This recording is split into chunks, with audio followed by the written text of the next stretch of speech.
বিএনপির চেয়ারপারসন খালেদা জিয়ার শারীরিক পরিস্থিতির অবনতি হলে তারেক রহমানের দেশে ফেরা ও নিরাপত্তার বিষয়টি আলোচনায় আসে।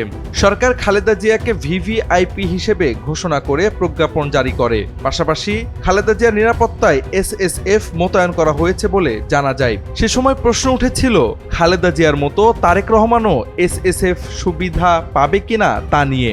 তবে এবার জানা গেল 25 ডিসেম্বর দেশে ফিরে এসএসএফ সুবিধা পাচ্ছেন না তারেক রহমান। তার নিরাপত্তায় কভার্ট অ্যান্ড ওভার্ট নিরাপত্তা ব্যবস্থা প্রণয়ন করেছে আইন শৃঙ্খলা বাহিনী।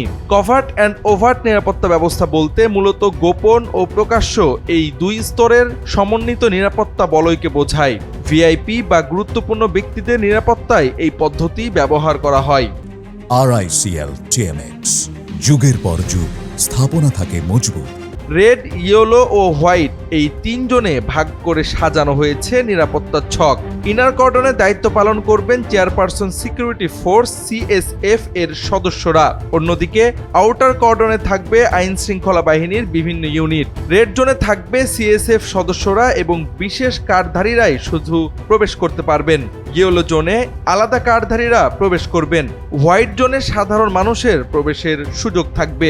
সংশ্লিষ্ট সূত্রের খবর অনুযায়ী তার নিরাপত্তায় পুলিশ, র্যাব ও বিজিবির পাশাপাশি মোতায়েন থাকবে সেনাবাহিনীও। খিলক্ষেতের 300 ফিট এলাকার যে স্থানে তারেক রহমানকে সংবর্ধনা দেওয়া হবে সেই স্থানটি করা হবে সুইপিং।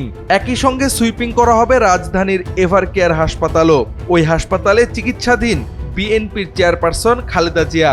হযরত শাহজালাল আন্তর্জাতিক বিমানবন্দরে অবতরণের পর এভারকেয়ার হাসপাতালে যাওয়ার কথা রয়েছে তারেক রহমানের। তারেক রহমানের আগমনের দিন পুলিশ সহ অন্যান্য সংস্থার প্রায় 2000 সদস্য মোতায়েন থাকবে।